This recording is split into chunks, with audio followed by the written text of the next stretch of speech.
When the dispatcher sent a single dad to fix the leaking pipe under my kitchen sink on a Tuesday morning in October.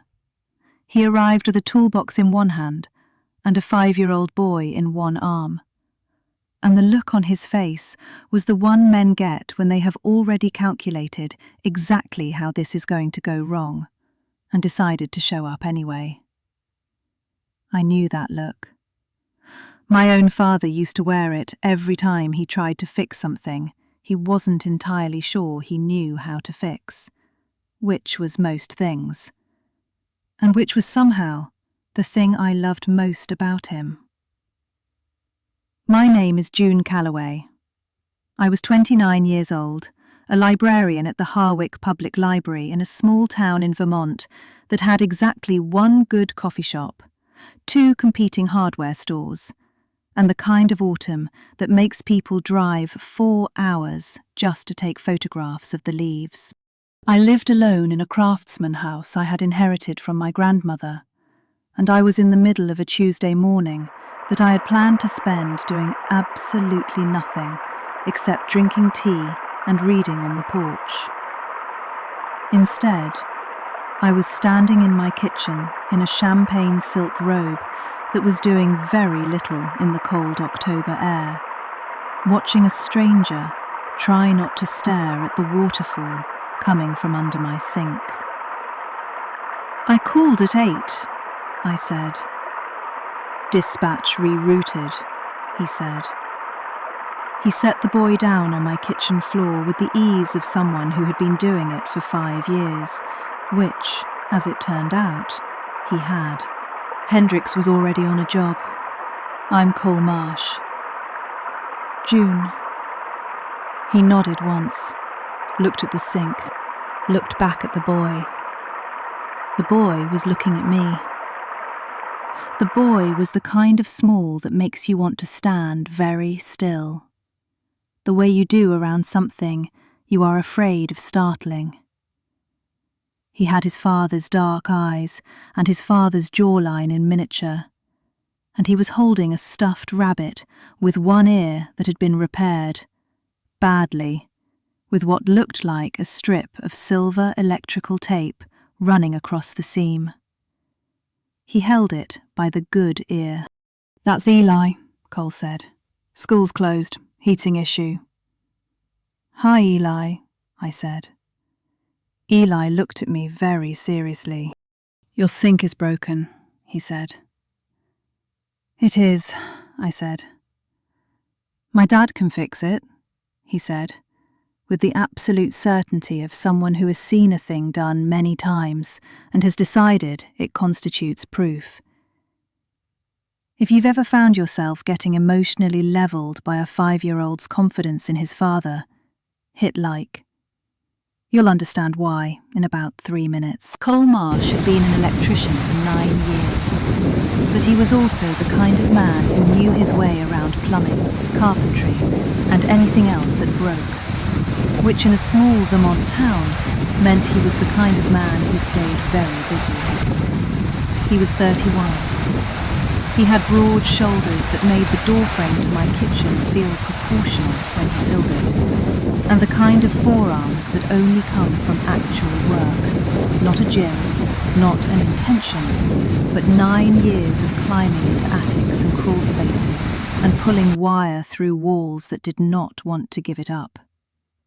His flannel was open over a white fitted tee that was doing him no favours in the subtlety department, and there was a yellow pencil stub behind his left ear that had been sharpened down to about 2 inches of its original length.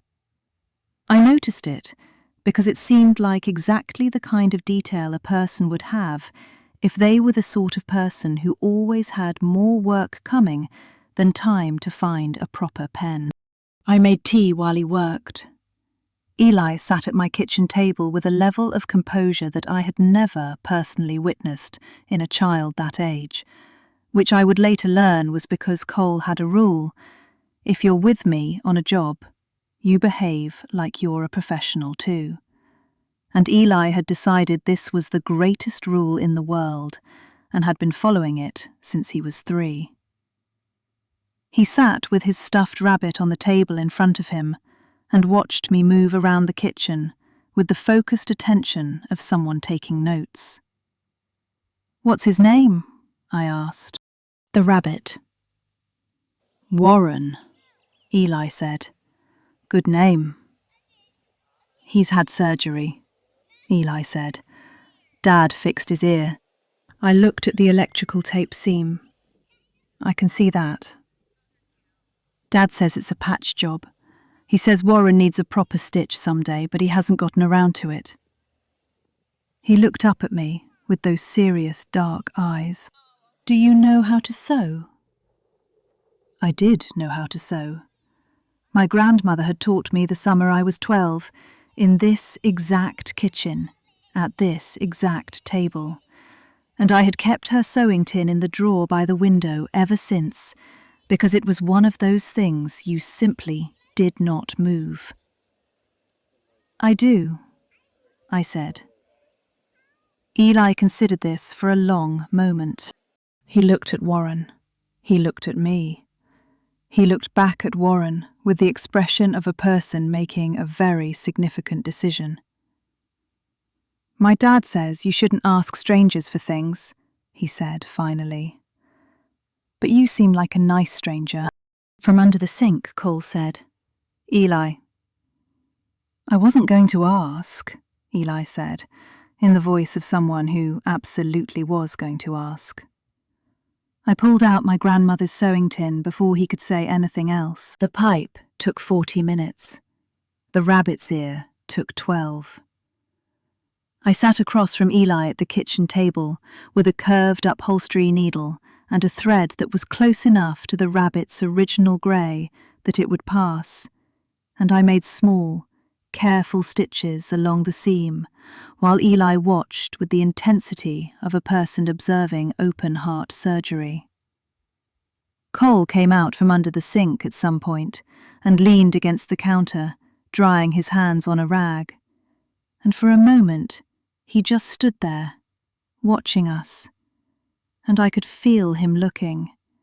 But I did not look up, because I had a needle in my hand, and rabbit fur is not easy to work with. "You don't have to do that," he said. "I know," I said. He was quiet for a moment. "He's been asking me to fix it properly for 8 months. I figured. I kept saying I'd get around to it." "Also figured." He made a sound that wasn't quite a laugh, but was adjacent to one. I looked up then. He had the rag folded over his shoulder and his arms crossed, and he was looking at me the way people look at things that have surprised them in a direction they weren't prepared for. His eyes were hazel, dark around the outside, lighter in the middle, the kind that shift depending on the light, and in the October morning coming through my kitchen window, they were almost green. I looked back at Warren. When I was done, I knotted the thread and trimmed it close, and handed the rabbit back to Eli, who examined the repair with the seriousness of a quality inspector. "It's better than the tape," Eli said. "High praise," I said. He looked up at me. "Can you stay?" he asked. "Eli," Cole said. "I live here," I said. Eli thought about this. "Oh," he said. "Right." And then, with the smooth pivot of someone who had never in his life been embarrassed, "Do you have any cereal?" That was how a 5-year-old named Eli Marsh sat at my kitchen table and ate a bowl of Cheerios at 9:45 in the morning, while his father stood at my counter with coffee I hadn't meant to make, but had made anyway, and I learned, in pieces, that Cole Marsh had been raising Eli alone since Eli was 4 months old, that his ex-wife had left before the baby weight was off her hospital wristband, that he had moved to Harwick from Burlington because his mother was here and he had needed someone in his corner, and that his mother had moved to Florida the following spring, which was the kind of timing that Cole described without bitterness, and which, for that reason, landed with more weight than bitterness would have. "Why didn't you move back to Burlington?" I asked. He looked at the coffee in his mug. Eli had already made friends here. He knew the park. He knew Mrs. Pellegrino at the daycare. He glanced up. It didn't seem fair to take that from him, too. Grief makes certain decisions for you. Not always the decisions you'd make with a clear head. But sometimes the decisions you make from grief are the ones that hold. I thought about my grandmother's house, about the way I had kept the sewing tin in the drawer by the window, even though I had no particular reason to. About the things we preserve because something inside us recognizes they belong to a specific place. "That makes sense," I said. He looked at me for a moment, like he hadn't expected it to, like he'd told that story before and gotten a different response. Subscribe if you've ever made a decision out of love that looked from the outside like staying put. He came back on Thursday. Not for the sink. The sink was fixed. He came back because he'd left the yellow pencil on my kitchen table, and he said as much through the screen door with the straightforwardness of a man who has decided not to overcomplicate things, and I believed him. Except that when I handed it to him through the door, he didn't immediately leave. "Eli talks about you," he said. "I gave him Cheerios once," I said. "He's asked me every day since Tuesday if we can come back and fix something else." I looked at the pencil in his hand. It was down to almost nothing now, maybe 1.5 inches of usable wood. "Something's always breaking in an old house," I said. "I'll put you on speed dial." He looked at me steadily for a moment. He had the pencil tucked behind his ear again. I don't think he even noticed he'd done it. "There's a farmer's market on Saturday mornings," he said. "Eli likes the guy who sells maple cotton candy. I usually take him before my first job." "I know the maple cotton candy guy," I said. "His name is Pete. He's been there every Saturday since I was 12. Cole nodded. "We'll be there around 9 if you feel like running into us." He said, "running into us," in the specific tone of a person who has decided to give something enough plausible deniability to survive being turned down. I had used that tone before. I recognized it in the wild. "I usually go around 9, I said. He nodded again, once, went back down the porch steps. I stood at the screen door until his truck reached the end of the lane. The farmer's market was cold, the way October Vermont mornings are cold. A clean, clarifying cold that makes the air taste like well water and wood smoke, and the particular sweetness of sugar maple that has no equivalent anywhere else in the world. Pete's booth was in the same corner it had occupied for 30 years, and the line for cotton candy was 8 people deep, because it was always 8 people deep, and I found Cole and Eli at the end of it. Eli riding on Cole's shoulders, with his hands on top of Cole's head like he was steering a ship. He saw me first. "June!" he shouted, in the way children shout the names of people they are pleased to see, which is one of the last honest volume levels left in the world. Cole turned. There was something on his face that settled into a calm when he saw me. Not surprise, because he had planned for me to be here, but something that had been held back relaxing, just slightly, into its natural position. I had on a floral wrap dress with a deep V and a navy coat belted over it, and my hair was loose, because it was Saturday, and I had made no promises to anyone.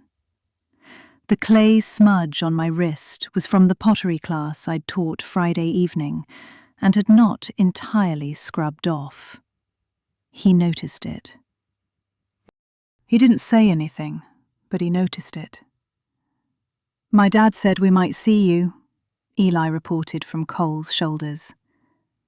"Did he?" I said. "He said it would be a coincidence." "Is that what he said?" Cole said nothing.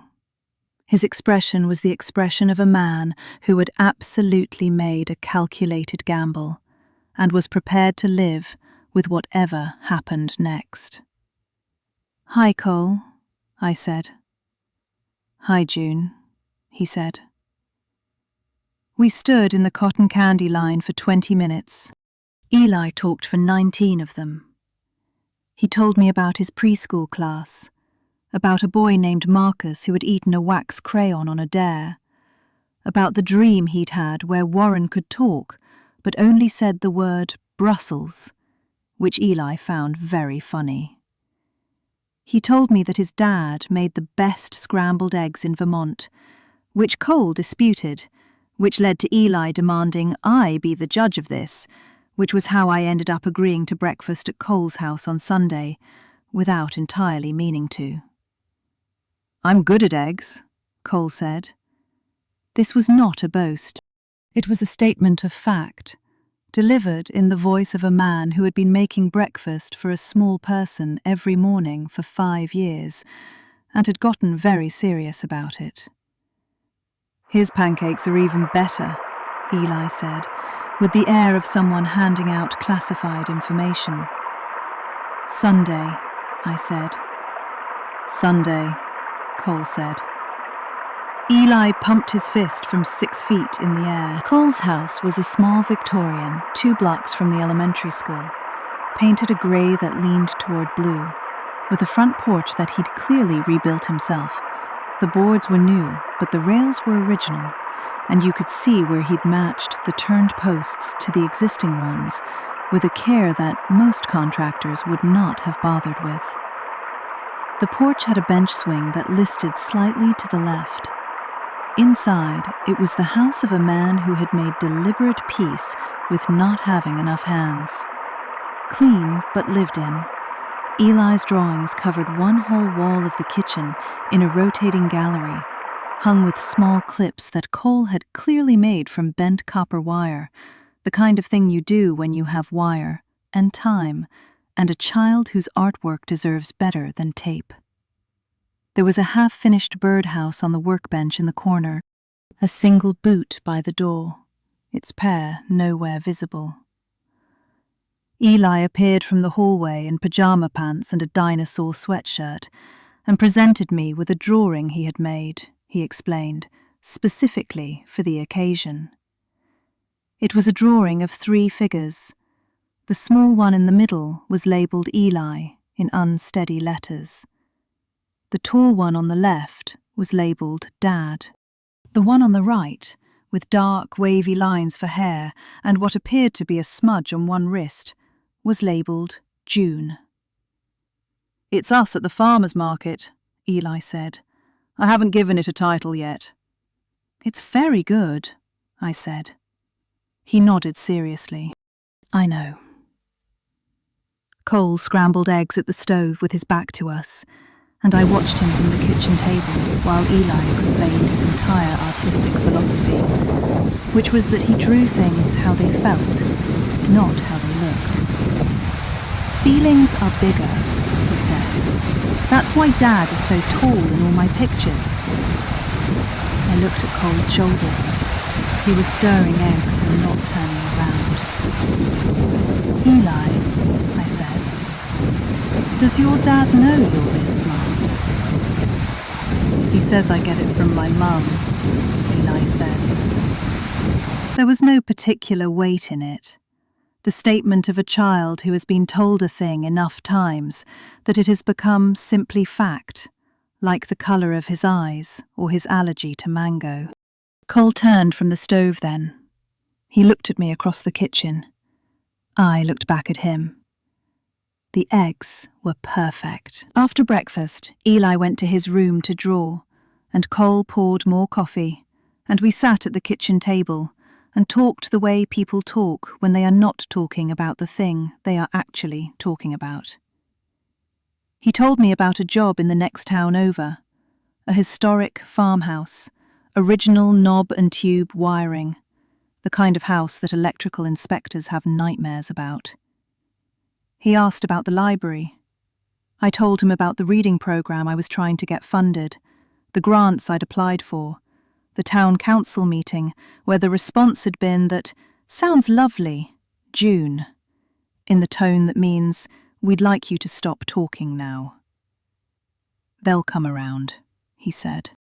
"You don't know that." "No," he said. "But you'll keep pushing either way, so the outcome doesn't change your next step." I looked at him. "How do you know that?" He shrugged, turned his coffee mug a quarter turn.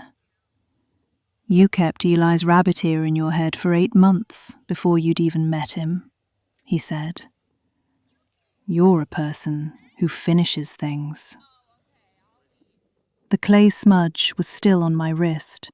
I hadn't noticed I was still wearing it until he said that, and I rubbed at it once with my thumb, and he watched me do it and did not look away. "You always have that," he said. "Occupational habit." "It's not a flaw," he said. "Not quickly, the way people say reassuring things. Slowly, like he was being precise." From the hallway, Eli's voice. "June, can you come see my new picture?" Cole and I looked at each other for one more second. "Coming," I called. The thing about spending a Sunday morning in a man's kitchen is that you learn more about him in 2 hours than you could learn in 10 formal dinners. You learn what he keeps on the counter, his coffee grinder, a single perfect cast iron pan, a handwritten grocery list in the same unsteady letters Eli uses, which means Eli wrote it. You learn what he keeps on the fridge, a calendar in 3 colours, red for Eli's school events, blue for Cole's work schedule, and a third colour, a small, careful orange, which he does not explain and which I do not ask about. You learn that he has the second half of a phone conversation in the hallway, quietly, while Eli shows you a drawing of a dragon eating a cloud. And you learn from the quality of that quiet that whoever is on the phone is someone he is managing rather than talking to. And you learn when he comes back into the kitchen that he has the kind of face that flattens before he's fully composed himself, which means if you are paying attention, you get a full 2 seconds of what he actually looks like. He came back into the kitchen and saw me looking and rearranged his expression in the half second before Eli launched himself off the couch and into his arms. "Grandma?" I asked. He looked at me. "My mother," he said. "She's coming up next month, for 2 weeks." He set Eli down. "She means well." I said nothing. I had heard the tone. "She thinks Eli needs a mother," he said. Then, looking at the table, "She's not wrong. She's just not very subtle about the search." "The orange," I said. He looked up. "The orange dates on the calendar," I said. "Dates you've circled." He was quiet for a moment. "Yeah," he said. "A few setups. My mother's version of subtlety." He looked at the calendar. None of them went anywhere. Eli had climbed back onto the couch with Warren and a picture book and was paying no attention to us with the specific attention of a child pretending not to listen. Eli doesn't come to those, Cole said. I don't bring people into his life until… He stopped. Until it makes sense, I said. He looked at me. Yeah. He drew me into the farmer's market picture, I said. Cole looked at the fridge, where Eli had already migrated the drawing with a magnet. The 3 figures, the wavy hair, the smudge on the wrist. I noticed that, he said. I started showing up on Saturdays. Not every Saturday, but enough that it became a thing that happened, quietly and without ceremony, the way most real things begin. I would see them at the market. Cole would buy something from every vendor, out of a loyalty that I recognized was partly habit and partly principle. Eli would eat cotton candy in the way of someone who has been looking forward to this exact moment all week. And I would walk beside them in the cold October air, and later the cold November air, and the cold that has no bottom that is December in Vermont. And something accumulated in me that I did not have a word for yet, but that felt the way the first warm day in March feels, like something you had stopped believing in, suddenly being true again. He started texting. First it was logistical. Eli asks if you can come Saturday and farmer's market at 9 if you're around. And he drew another one of you. I'll show you. Then it became less logistical and more like the thing people do when they have decided they want to be in contact with someone and are trying to find valid reasons. The historic farmhouse has a basement full of original Edison bulbs. Thought you'd want to know. And then, one night in late November, you busy? Nothing else. Just that. I stared at it for longer than was rational. No, I wrote back. Can I call you? He wrote. We talked for 2 hours, about nothing and about everything, and at some point I was lying on the couch in the dark and he was, I imagined, sitting on his listing porch swing, and Eli was asleep down the hall.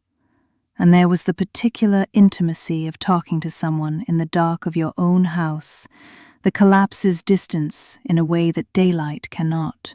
He said, I should have told you this weeks ago. I said, You're telling me now. He said, You're the most…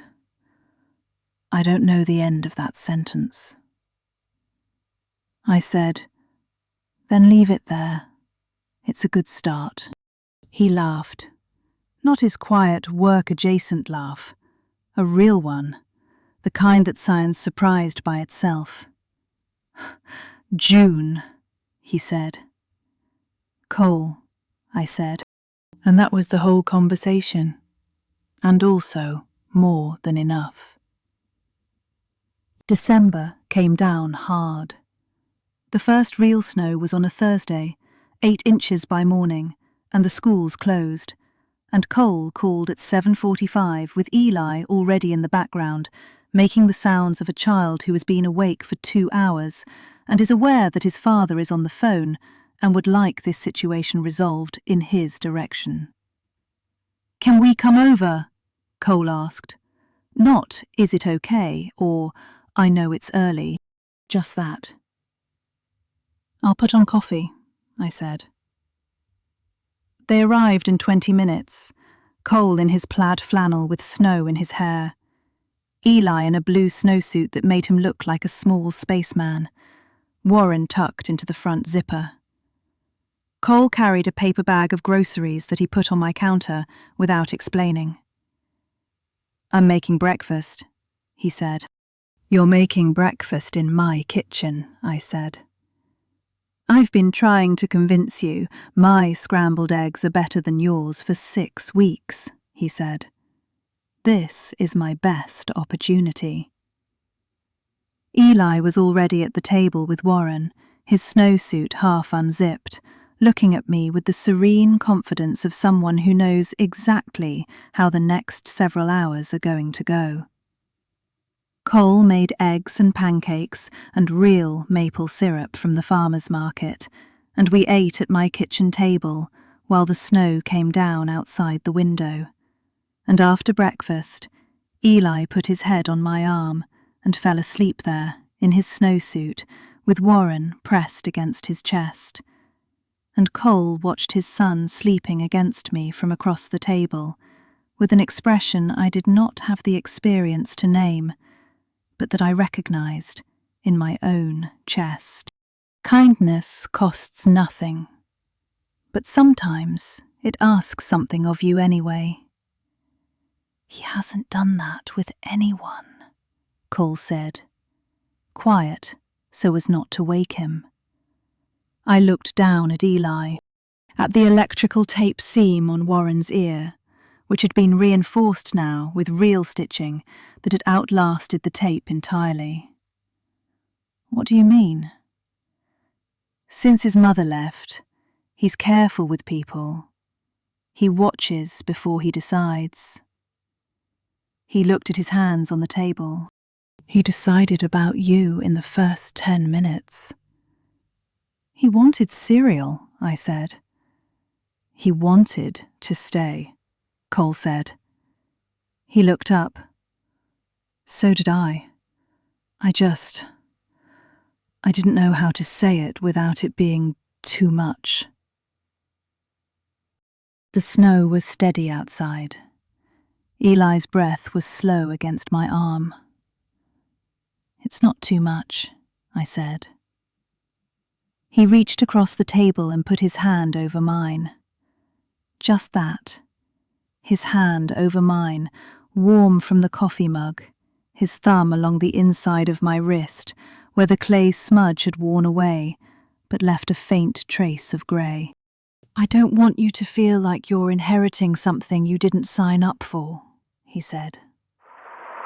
I thought about my grandmother's house, about the sewing tin in the drawer by the window, about the things that come to you sideways, through screen doors and cotton candy lines and a stuffed rabbit that needed a stitch you happened to know how to make. I feel like I found something I didn't know I was looking for, I said. He was quiet for a long time. His thumb moved once, slow, over my wrist. Okay, he said. Just that, softly. Okay, I said. Drop a comment if you've ever found something you weren't looking for. Tell me what it looked like when you found it. Eli woke up 20 minutes later, demanding hot chocolate and a snowman, in that order, and both were non-negotiable. Cole and I stood on the front porch with our coats on, while Eli assembled the worst snowman in recorded Vermont history. Lopsided, with a stick arm pointing straight up like it had a question. And the cold was the kind of cold that makes your face feel clean and your hands need someone else's. And Cole's hand found mine, without comment, without ceremony, the way the right things tend to happen. What do you want to name him? Eli called out, examining his snowman with critical pride. Cole looked at me. I looked at the snowman. Warren, I said. Eli's face broke open into the pure sunshine of it. Warren the snowman had a pine-cone nose and 2 small grey pebbles for eyes and a stick arm raised in permanent question. He lasted 4 days before the temperature turned. On the morning of the 5th day, Eli reported the loss with appropriate solemnity and then immediately began planning Warren II, who he was confident would have better structural integrity. Cole came by that evening to fix my porch light, which had gone out sometime in November. He didn't really need to fix it. It had gone out because the bulb had burned out, and I had simply not replaced it.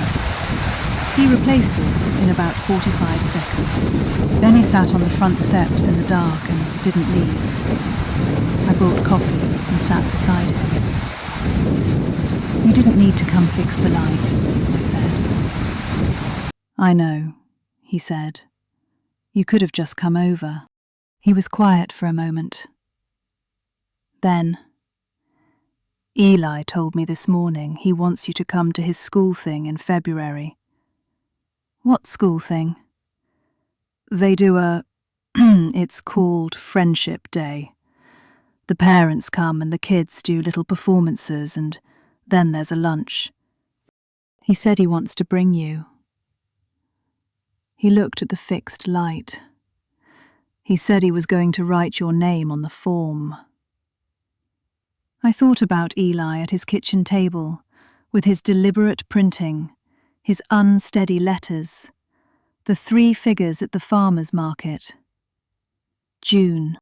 "What did you tell him?" I said. Cole turned and looked at me.